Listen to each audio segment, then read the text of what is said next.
What do you do when your fiancé serves you divorce papers at Thanksgiving dinner? Most women would cry, beg, or fight back. But what if you'd been planning for this moment for months? What if you had a secret that would change everything? And what if the gift you gave him in return wasn't revenge, but something so much more powerful that it left him speechless?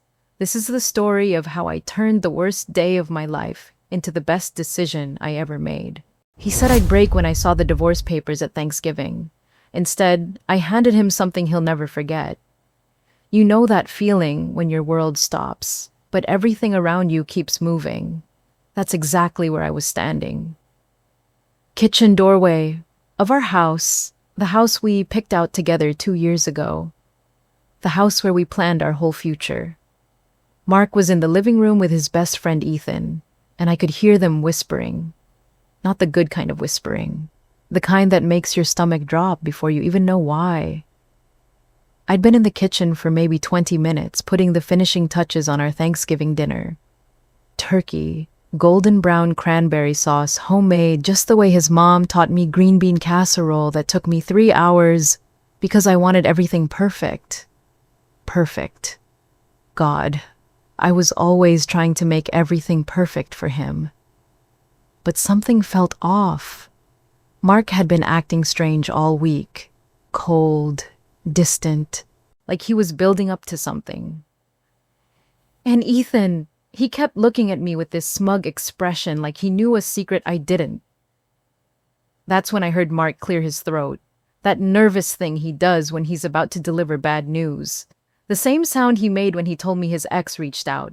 The same sound when he forgot to invite me to his company Christmas party. I took a deep breath, smoothed down my dress, the blue one he said made my eyes look pretty, and stepped into the living room. And there it was. A manila envelope sitting on our coffee table like a bomb waiting to go off. Mark looked up at me, and for just a second, I saw something flicker across his face. Was it guilt? Regret? I couldn't tell anymore. These days, reading Mark was like trying to solve a puzzle with half the pieces missing. Ava, he said, and his voice was steady. Too steady, like he'd practiced this moment in the mirror. We need to talk. But let me back up, because this story doesn't start with divorce papers on Thanksgiving. It starts 3 years earlier with a meet cute that felt like something out of a movie. I was 26 working at a marketing firm downtown, and Mark was this charming financial advisor who literally ran into me at a coffee shop. Spilled my latte all over my presentation notes. But instead of just apologizing, he bought me another coffee, helped me reprint everything at his office next door, and somehow turned my worst morning into the beginning of something beautiful. Or at least, that's what I thought. The first year was magic. Mark was attentive funny, the kind of guy who remembered that I liked extra foam in my cappuccino and that I got nervous before big presentations. He'd text me good luck messages and show up with my favorite Thai food when I worked late. He made me feel seen, important, like I mattered. I remember our first Valentine's Day. He surprised me with a weekend trip to Napa Valley, something I'd mentioned wanting to do in passing months earlier. We stayed at this little bed and breakfast with a view of the vineyards, and he'd planned everything perfectly. Wine tastings, a couple's massage dinner at this restaurant where they made fresh pasta at your table. I can't believe you remembered, I told him as we sat on the balcony watching the sunset. I remember everything about you, he said, and the way he looked at me made me believe it was true. But somewhere around month 18, something shifted. It started so subtly that I almost missed it, like a radio slowly losing its signal. The good morning texts became less frequent. The surprise dinners stopped happening. When I'd get excited about a work project or a friend's good news, his responses got shorter, less engaged. "That's nice, babe," became his default response to everything. At first, I told myself it was natural. The honeymoon phase was over, we were settling into real life. This was what mature relationships look like, right? But then, the comments started. It began with tiny criticisms disguised as helpful suggestions. You might want to wear something more professional to my company party, he'd say, looking at an outfit I'd spent an hour picking out. Just to make a good impression. Or when I'd cook dinner, he'd take a bite and say, "You really think that's enough seasoning?" with this little laugh that made me question everything I thought I knew about cooking. The worst part was how reasonable he made it sound. Like he was doing me a favor by pointing out my flaws. "I'm just trying to help you be your best self," he'd say when I'd get that wounded look on my face. Don't you want to improve? And God help me, I did want to improve. I wanted to be worthy of the man who'd once planned perfect weekends and remembered my coffee order. So I started changing. I bought new clothes that were more professional. I watched YouTube videos about cooking techniques. I practiced telling stories in the mirror to make sure they were interesting enough for his friends. But no matter what I did, it was never quite right. Maybe tone down the laugh a little, he said after we left dinner with his colleagues. You were a bit much tonight. My laugh. The same laugh he used to say was one of his favorite sounds in the world.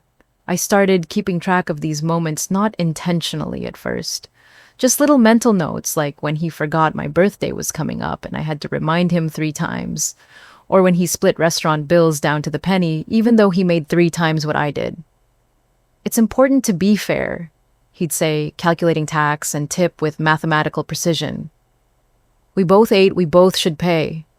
But fair felt different when you were making $38,000 a year and your boyfriend was pulling in 6 figures.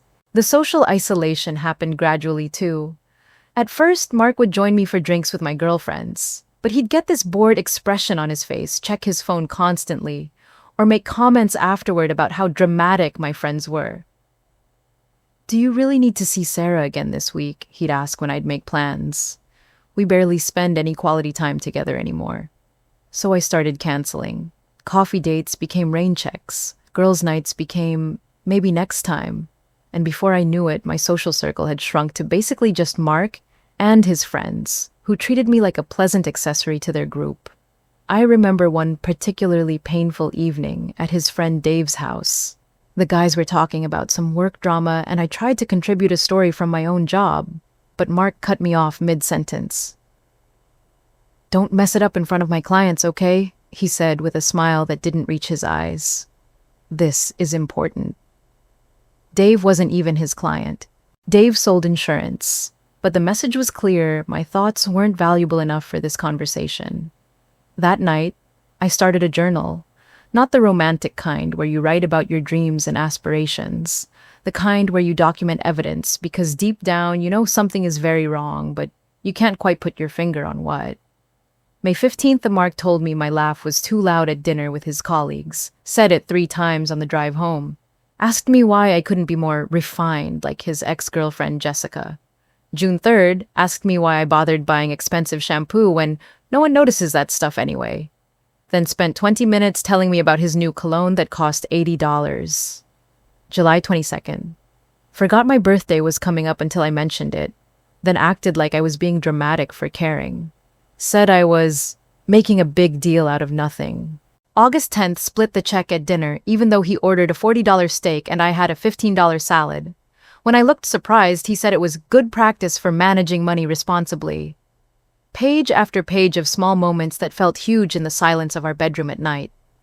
Moments that individually seemed petty to complain about, but together painted a picture of someone who was systematically diminishing my sense of self-worth. I started taking screenshots too. Text conversations where his responses got shorter and colder, where he'd leave me on read for hours, but post on social media during that same time, where he'd make plans without including me, then act surprised when I felt left out. I didn't think you'd be interested in a guy's weekend, he'd say. You hate camping, but I'd never said I hated camping. I'd said I'd never been camping.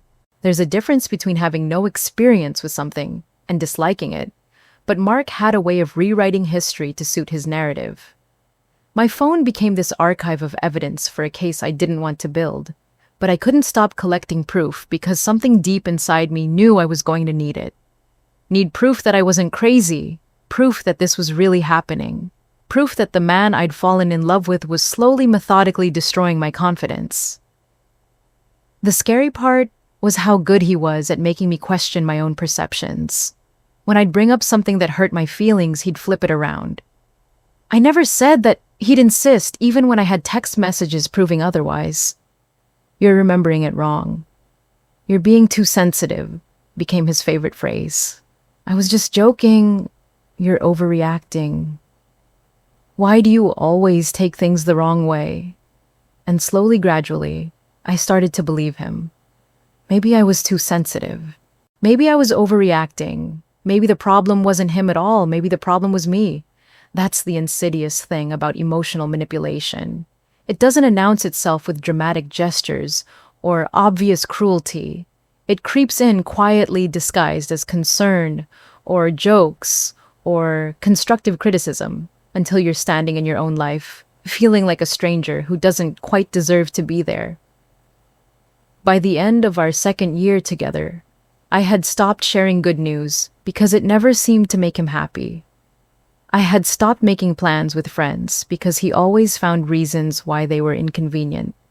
I had stopped expressing opinions because they were usually wrong or not well thought out. I had stopped being myself because myself wasn't good enough for the man I thought I loved. And the worst part, I was grateful for his patience with me. Grateful that he stayed despite all my obvious flaws. Grateful that someone like him would settle for someone like me. That's how far I'd fallen. I was grateful for my own emotional abuse. But here's what Mark didn't know. Here's what he couldn't have predicted when he was systematically tearing down my self-esteem. I was also documenting everything. Every cruel comment, every lie, every moment where he showed me exactly who he was when he thought I wasn't strong enough to leave. I was already planning my defense in a war I didn't even know we were fighting. The breaking point came at his company's holiday fundraiser last December. One of those fancy charity events where everyone pretends to care about causes while networking and drinking overpriced wine. I'd spent weeks preparing for this night.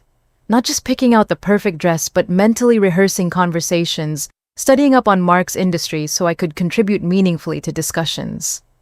I'd gotten my hair done at a salon I couldn't really afford, bought new shoes that pinched my feet, and practiced my smile in the mirror until it looked natural. I wanted so badly to be the girlfriend he could be proud of, the one who would enhance his reputation instead of diminishing it. The venue was this gorgeous historic mansion downtown, all marble columns and crystal chandeliers. The kind of place that makes you feel underdressed no matter what you're wearing. But I felt confident in my navy blue cocktail dress, the one Mark had complimented when I tried it on. "You look beautiful," he'd said that evening as we got ready. "Just remember, these are important people. Let me lead the conversations, okay?" For the first hour, things seemed to be going perfectly. Mark introduced me to his colleagues with what seemed like genuine pride. I smiled and nodded in all the right places, asked thoughtful questions about their work, and made polite conversation about everything from quarterly projections to vacation plans. I was talking to his boss's wife, Margaret, about her daughter's college applications when she mentioned how stressful the whole process was. "Oh, I remember that feeling," I said. "When I was applying to schools, my mom and I made this huge spreadsheet tracking all the deadlines and requirements. It saved our sanity." Margaret's eyes lit up. "That's brilliant. Would you mind if I got your email? I'd love to hear more about how you organized everything." I felt this little flutter of pride. I was contributing something valuable. I was being helpful. Maybe I was better at this social thing than Mark gave me credit for. But then I heard Mark's voice behind me, loud and getting louder with each word. "Yeah, Eva's great and all, but she's so clingy sometimes, like she needs constant reassurance. It's exhausting, you know. Sometimes I feel like I'm dating a golden retriever." The conversation around me went quiet. Margaret's smile froze on her face, her eyes flickering with that uncomfortable recognition you get when you witness something you shouldn't have. I turned around slowly, and Mark was standing there with 3 of his coworkers, completely oblivious to the fact that I'd heard every word. They were all laughing. Actually laughing at me. Tom from accounting was chuckling and saying, "Dude, that's harsh, but I totally get it. My ex was like that." And Jake from the investment team added, "At least she's pretty, right? Sometimes that's enough." They were discussing my emotional needs, like they were character flaws. Like wanting to feel secure in my relationship was some kind of personality disorder. The worst part wasn't even what Mark said. It was how easily it came out of his mouth. Like he'd said it before. Like this was a conversation they'd had multiple times, and I was just the punchline to some ongoing joke about clingy girlfriends. I stood there in my carefully chosen dress with my practiced smile, listening to the man I loved reduce me to a needy pet in front of his professional network. Margaret touched my arm gently. "Excuse me," she said, and walked away, probably to spare us both further embarrassment. That night, I didn't say anything in the car. I couldn't. What was I supposed to say? "Hey, I heard you comparing me to a dog and discussing my emotional needs with your coworkers." The humiliation was too fresh, too raw. Mark drunkenly rambled about how successful the evening had been, how well he'd networked, how impressed his boss seemed with his quarterly numbers. He had no idea that he'd just publicly humiliated the woman sitting next to him. Or maybe he did know, and he just didn't care.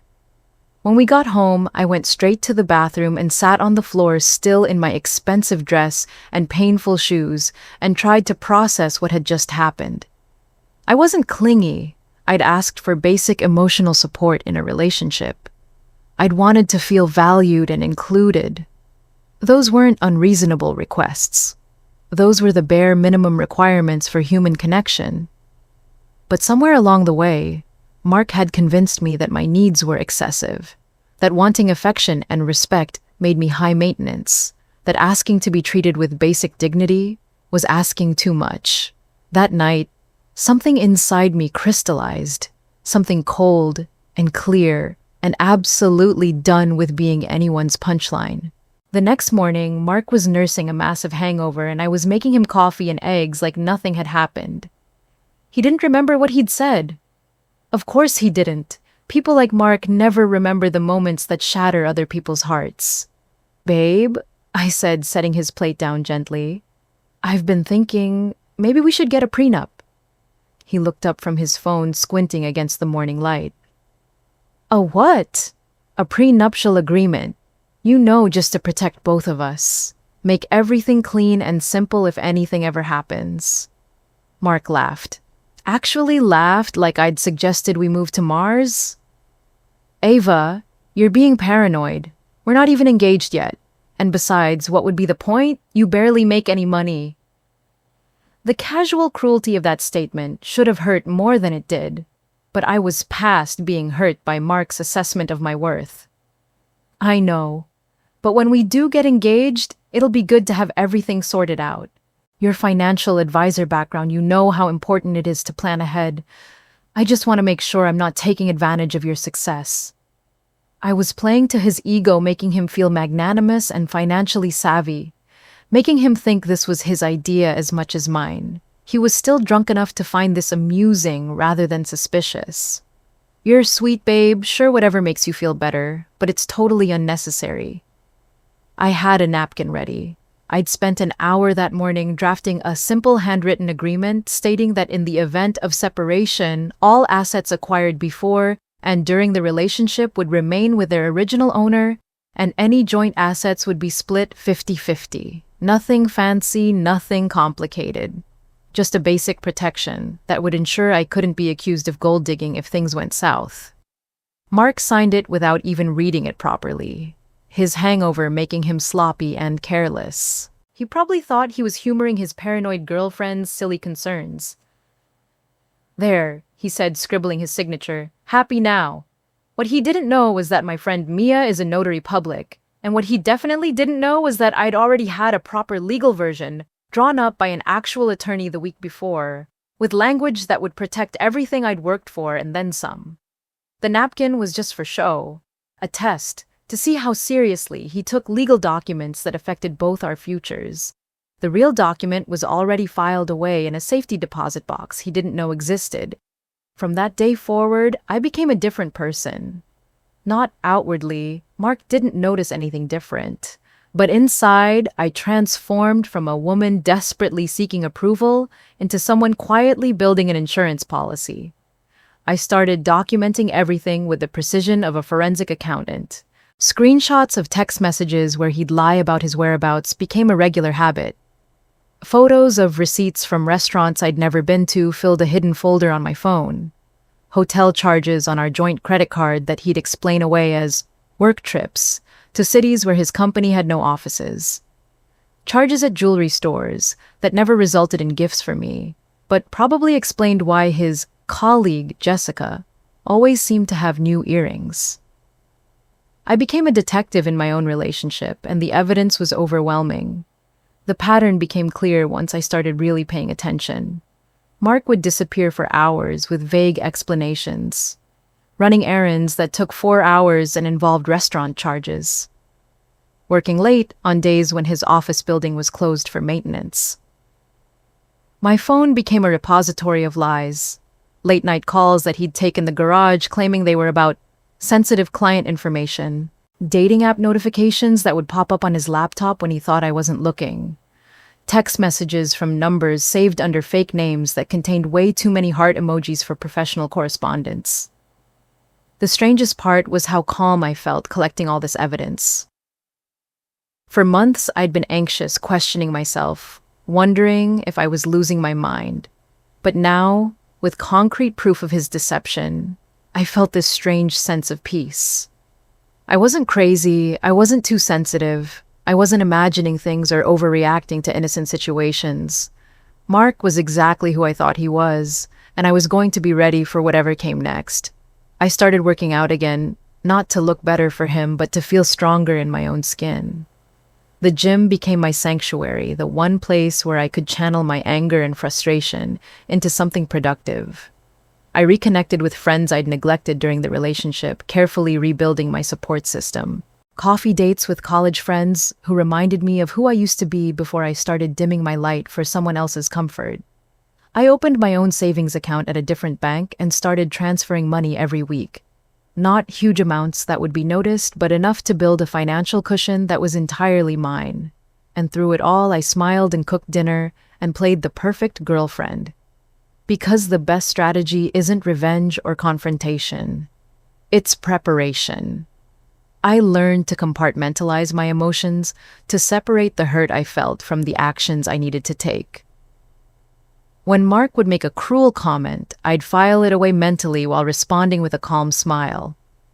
When he'd lie about his whereabouts, I'd document the discrepancy while telling him to have a good time. I became a master of emotional chess, thinking 5 moves ahead while Mark was still trying to figure out the rules of the game. The most liberating part was realizing that I didn't need his approval anymore. For 2 years, I'd twisted myself into pretzels, trying to be worthy of his love. But now, I understood that his love wasn't worth having. It was conditional, manipulative, and designed to keep me small. I stopped asking for his opinion on my clothes, my hair, my career decisions. I stopped seeking his validation for my thoughts and feelings. I stopped apologizing for taking up space in my own life. And Mark had no idea that the woman making his coffee every morning was already 3 steps ahead of whatever game he thought he was playing. He thought he had a compliant girlfriend who would put up with anything to avoid being alone. What he actually had was someone who'd learned to value herself enough to plan for a future that might not include him. The irony was delicious. While Mark was out there treating me like I was lucky to have him, I was quietly building the foundation for a life where I wouldn't need him at all. I couldn't have done any of this without Mia. She's been my best friend since college, the kind of person who shows up with wine and tissues when your world falls apart, but also shows up with legal documents when you need to protect yourself. Mia understood what I was going through in a way that most people couldn't. 3 years earlier, she'd watched her older sister Sarah go through a divorce that was absolutely brutal. Sarah's ex-husband had hidden assets, lied about income, and left her with nothing but debt and 2 kids to raise alone. "I'm not letting that happen to you," Mia told me over coffee one afternoon in February. We were sitting in this little cafe downtown, the kind with mismatched furniture and baristas who knew your order by heart. I'd finally told her everything, the comments, the evidence I'd been collecting, the prenup situation. She listened without judgment, occasionally nodding, occasionally muttering things under her breath that would make a sailor blush. Sarah trusted her ex completely, Mia said, stirring her latte slowly. She thought love meant not protecting yourself. She thought planning for the worst meant you didn't believe in the relationship. She looked up at me with those sharp brown eyes that had gotten us both out of trouble in college more times than I could count. But you know what I learned watching my sister lose everything? Love isn't about trust without verification. It's about being smart enough to hope for the best while preparing for the worst. That's when she told me about her sister's lawyer, a woman named Patricia Chen, who specialized in cases where one spouse was hiding assets. Patricia had been too late to help Sarah, but she could help me. The first phone call with Patricia was terrifying. I sat in my car outside a Target, hands shaking as I dialed the number Mia had given me. Eva, Patricia said, and her voice was calm and professional. What you're describing is more common than you think. The key is documentation and timing. You need ironclad evidence, and you need to be strategic about when and how you use it. She explained how the napkin prenup Mark had signed, while unconventional, was actually legally binding because it had been notarized and signed by both parties. But she could help me draft additional clauses that would protect me even further. The goal isn't to take him to the cleaners, Patricia explained. The goal is to make sure he can't take you to the cleaners. Over the next few weeks, Mia became my co-conspirator. She helped me organize all the evidence I'd been collecting, created spreadsheets tracking Mark's lies and suspicious expenses, and even helped me set up a separate bank account that he didn't know about. It's like preparing for a hurricane, she said one evening, as we sat on her couch surrounded by printed emails and bank statements. You hope it never hits, but if it does, you want to be ready. We drafted amendments to the prenup that covered everything from hidden assets to infidelity clauses. Mia, with her notary stamp and her fierce loyalty, made sure every document was properly witnessed and filed. The hardest part was keeping it all secret. Going home to Mark every night, making dinner, watching Netflix, pretending everything was normal while knowing I had a nuclear option hidden in a safety deposit box across town. But Mia kept me grounded. She reminded me that protecting myself wasn't betraying Mark. It was finally putting myself first after years of putting everyone else's comfort ahead of my own well-being. You're not planning to hurt him, she said during one of our late-night phone calls. You're planning to survive him. And then in October, something happened that changed everything. I found out I was pregnant. I stared at that little plus sign on the pregnancy test for probably 10 minutes sitting on the bathroom floor of Mia's apartment. Mark was out of town on another one of his business trips, and I'd been feeling nauseous for weeks. When I finally called Mia into the bathroom, she took one look at my face and knew. "Oh, honey," she said, sitting down beside me on the cold tile floor. "What am I going to do?" I whispered. "I can't bring a baby into this mess." Mia was quiet for a long moment. Then she said something that still gives me chills. "Maybe this isn't a mess, Ava. Maybe this is exactly what you need to finally put yourself first." She was right. That pregnancy test wasn't just telling me I was going to be a mother. It was telling me I had someone else to protect now. Someone who deserved better than watching their mom get slowly destroyed by a man who couldn't see her worth. That night, Mia helped me draft one final amendment to the prenup. Something about child support and custody that would protect my baby no matter what happened between Mark and me. We sealed it in an envelope and put it in the safety deposit box with everything else. I didn't know it then, but that envelope would become the gift that ended everything. Once I knew I was pregnant, something fundamental shifted in how I handled Mark. Maybe it was maternal instinct kicking in, or maybe it was finally understanding that I had more to lose than just my own heart. But I became impossibly calm. And that calm seemed to make Mark bolder, like he was testing how far he could push before I'd finally break. The flirting became more obvious. He'd check out waitresses right in front of me, make comments about women at the gym, even saved phone numbers in his contacts under fake names. But instead of getting upset, I just started documenting everything. "Who's Jessica from accounting?" I'd ask sweetly when a text would pop up on his phone during dinner. "Oh, just a coworker," he'd say, not even looking up from his meal. But Jessica from accounting was sending him heart emojis at 10 p.m. on a Tuesday. I know because I took a screenshot. The receipts were getting more creative too. Dinner for two at expensive restaurants on nights when he claimed to be working late. Hotel charges in cities where he definitely didn't have business meetings. Charges at Victoria's Secret that never resulted in anything appearing in my dresser drawer. Every lie, every receipt, every suspicious phone call went into my growing file. But I never confronted him. I just smiled and nodded and asked if he wanted more coffee. "You're being weird," he said, one morning in November, studying my face like he was trying to solve a puzzle. "Weird how?" I asked, buttering his toast exactly the way he liked it. "I don't know. Too calm, too agreeable. It's unsettling." What was unsettling was that he found my happiness suspicious, that he was more comfortable when I was anxious and seeking his approval than when I was secure in my own decisions. But I just kissed his cheek and told him I was finally learning not to sweat the small stuff. The breaking point came at Ethan's backyard barbecue in early November. Mark's entire friend group was there, drinking beer and grilling burgers like grown men playing house. I was helping Ethan's girlfriend set up the buffet table when I heard Mark and Ethan talking by the grill. They didn't realize how well sound carried across the patio, or maybe they just didn't care. "Dude, you're playing with fire," Ethan was saying, flipping a burger with unnecessary aggression. "Eva's not stupid." Mark laughed, the kind of laugh that made my stomach clench. "Eva's not going anywhere. She's too invested, too dependent." "I don't know, man. She seems different lately, more confident or something." "Trust me," Mark said, and I could hear the smugness in his voice even from 20 feet away.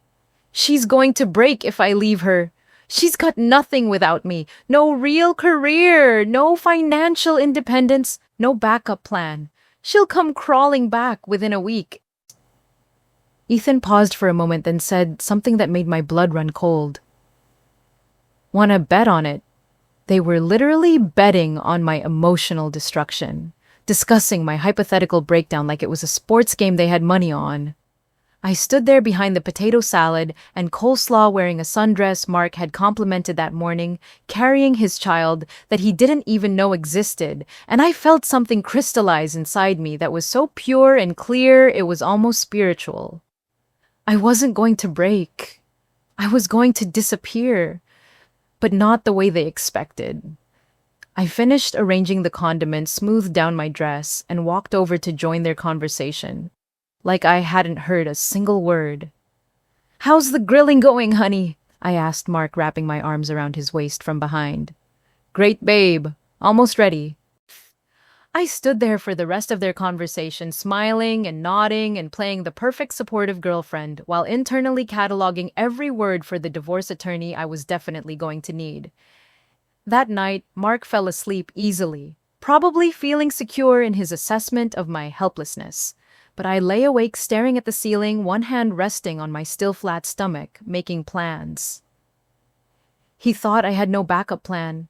He thought I'd come crawling back.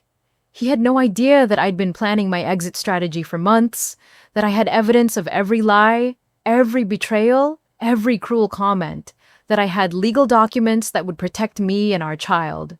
But most importantly, he had no idea that the woman lying next to him wasn't the same woman who'd spilled coffee in that cafe 3 years ago. I'd learned to be patient. I'd learned to be strategic.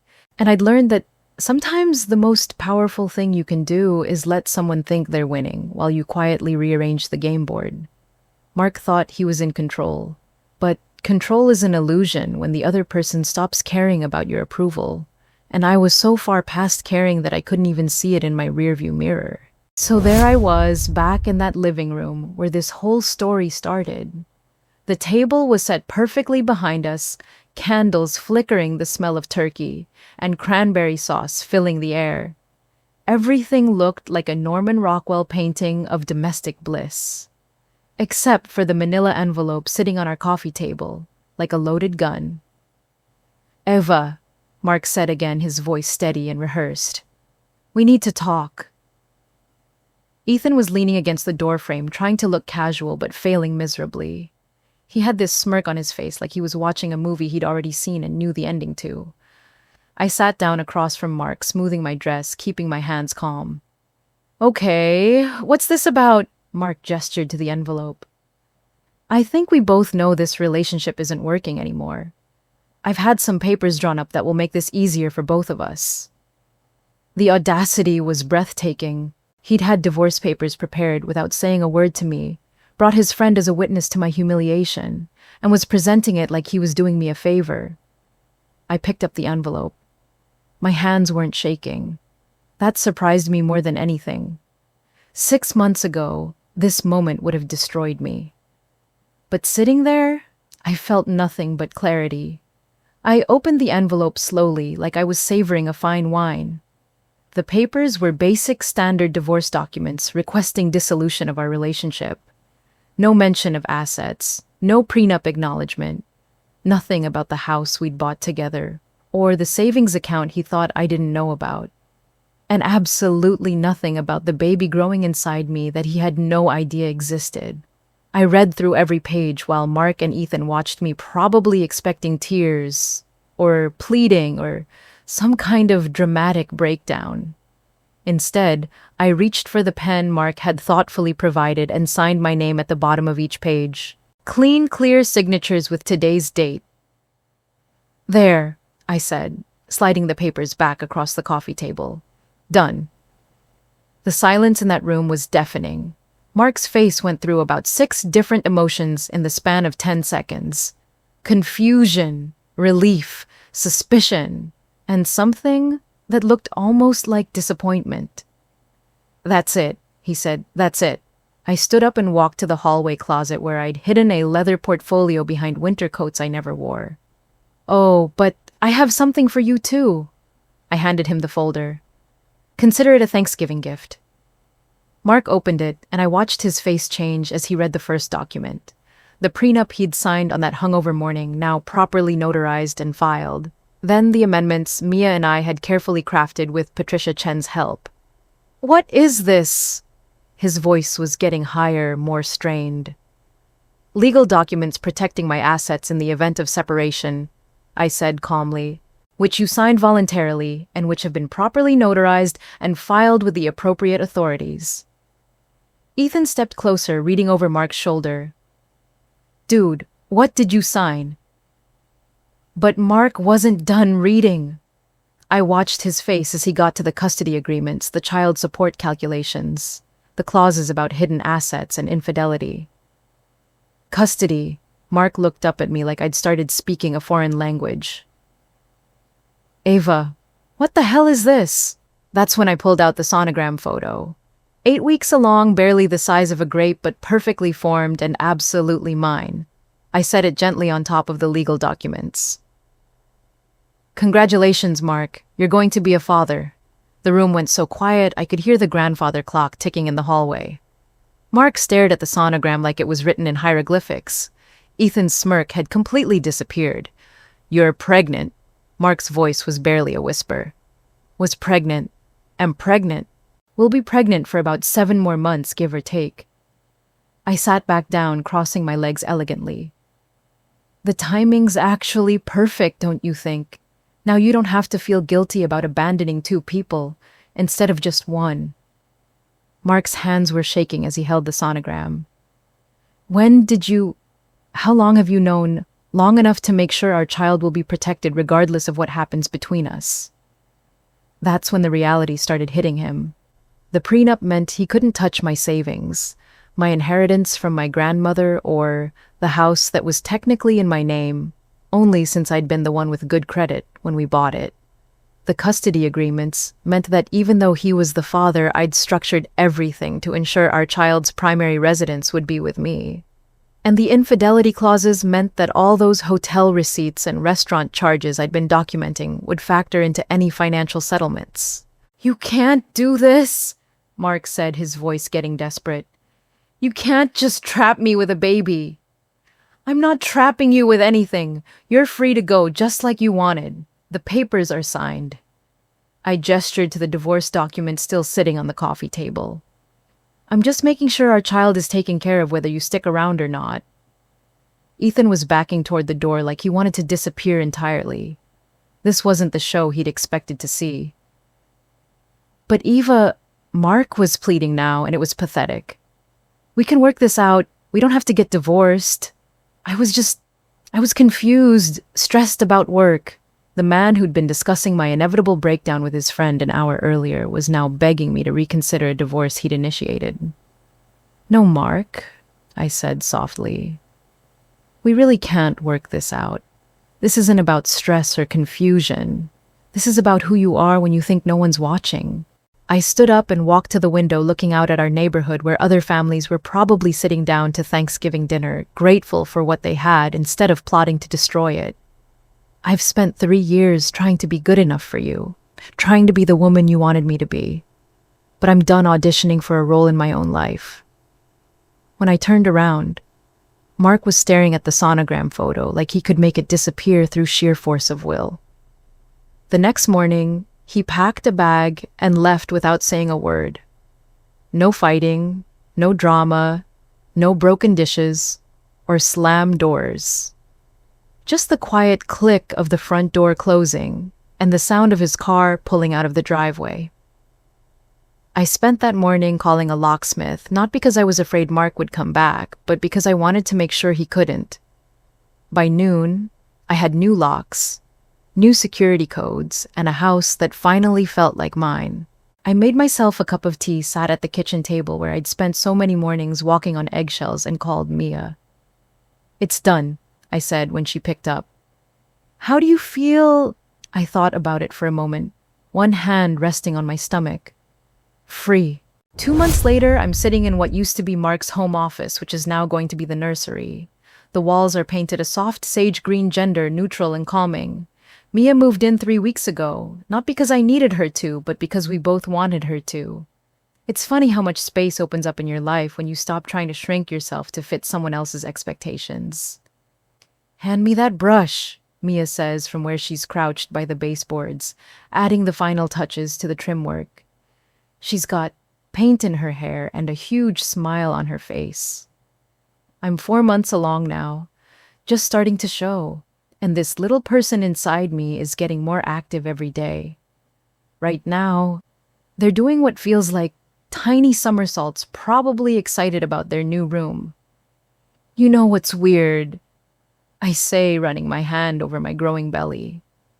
I thought I'd be terrified to do this alone. But I don't feel alone at all.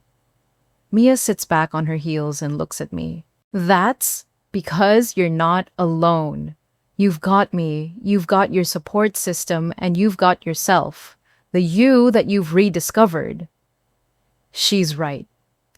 The woman sitting in this nursery is not the same woman who used to tiptoe around Mark's moods and second-guess every decision. This woman pays her own bills, makes her own choices, and doesn't apologize for taking up space. Mark sends child support payments every month right on time.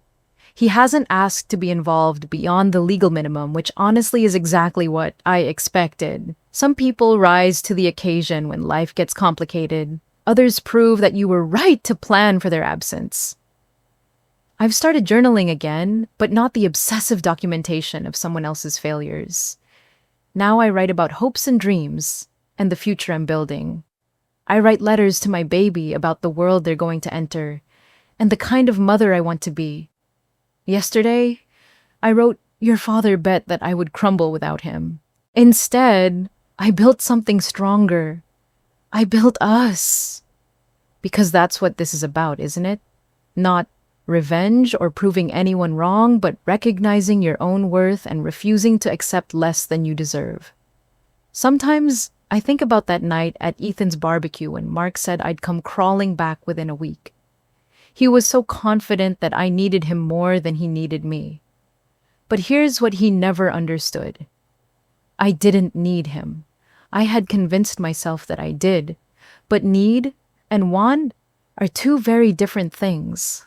And once I stopped wanting someone who didn't value me, the need disappeared entirely. The house feels different now, lighter. The mornings are quiet in a peaceful way instead of tense. I make coffee for one, read the news without anyone commenting on my choices, and plan my day around what makes me happy. Mia and I have started hosting dinner parties. Real ones with friends who laugh at my jokes and ask about my pregnancy and treat me like I matter. It's amazing how much more interesting you become when you stop dimming your light for someone else's comfort. My phone buzzes with a text from my doctor's office confirming next week's appointment, where I'll find out if I'm having a boy or a girl. I'm excited, either way. This baby is going to grow up knowing they're wanted, valued, and loved unconditionally. They'll never have to earn someone's affection by being smaller or quieter or less than who they are. As I sit here in this nursery that smells like fresh paint and possibilities, I realize something profound. The best revenge isn't getting even. It's getting free. Mark thought he was punishing me by leaving. Instead, he gave me the greatest gift of all. He gave me my life back. And I'm never giving it away again. I place both hands on my belly and feel a strong kick, like this little person is agreeing with me. We're going to be just fine, I whisper. More than fine, we're going to be extraordinary. The afternoon light streams through the nursery window, golden and warm, and I think about all the bedtime stories I'll read in this room, all the laughter that will fill these walls, all the love that's already growing here. Mark was wrong about so many things, but he was especially wrong about one thing. I didn't break when he left. I bloomed.